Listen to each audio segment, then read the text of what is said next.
Four pricing myths of sellers by Inman News, and a couple items from me. So, number one, the higher the home is priced, the better chance a seller has of getting close to their asking price. That's a myth. So, usually the opposite is true. It can also be one of the biggest myths to overcome. So, overpricing results in a loss of valuable marketing the seller can't get back time. So, if this home sits on the market for a few weeks or months, the seller agrees to lower the price to what it should have been in the first place. Showings happen, but at this time, agents and buyers are taking notice of the days on the market. Okay, agents and buyers start to ask, why should we pay this large amount for this home when no one else has wanted it in the last couple weeks or couple months? Okay, so the overpriced home actually helps to sell the other homes in the neighborhood. If the home is overpriced, it's fifty to $100,000 more than the neighborhood homes. Other buyers are driven to the neighborhood homes to come and look at it, make offers, and so it ends up helping sell the more other homes in the neighborhood that look more appealing based on the price. Second, if a buyer gives the buyer if a buyer if a buyer if I give the buyer a closing date they want, I will get my price. Not true. The seller can ask for a contingency because they're going to move out to buy their replacement property. They can also, negotiate a rent back situation, maybe an offer a few days or weeks rent free. Okay, three, including extras with the sale helps to negotiate a higher price. Not necessarily true. The buyer may not want your furniture or your appliances, and so they won't necessarily pay significant more for your used things unless they're brand new.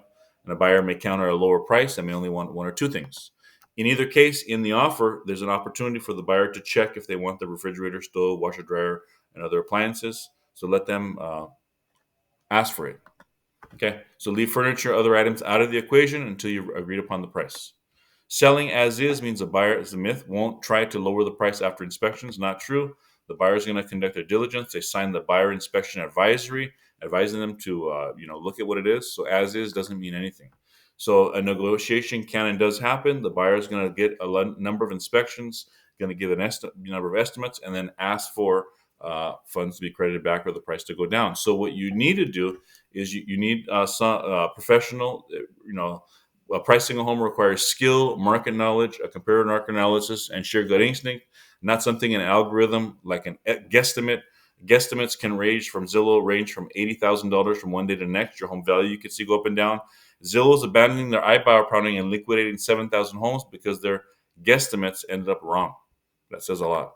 So what you want is multiple bidding wars giving you leverage if you're a seller.